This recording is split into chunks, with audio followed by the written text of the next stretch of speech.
সত্য মিথ্যা জনগণ যাচাই করছেন।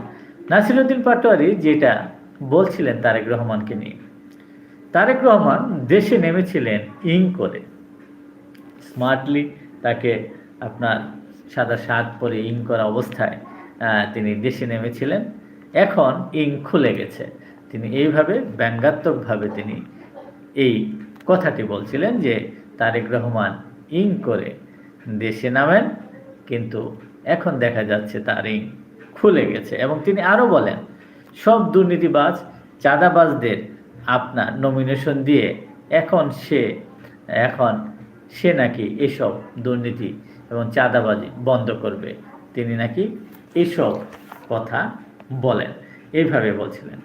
এবং দেখা যাচ্ছে তিনি ঢাকা বিভিন্ন আসনের বিএনপি প্রার্থীদের সমালোচনা করে বলেন তারা এই দখলবাজ চাঁদাবাজ, নানাভাবে এদেরকে তিনি নমিনেশন দিয়েছেন।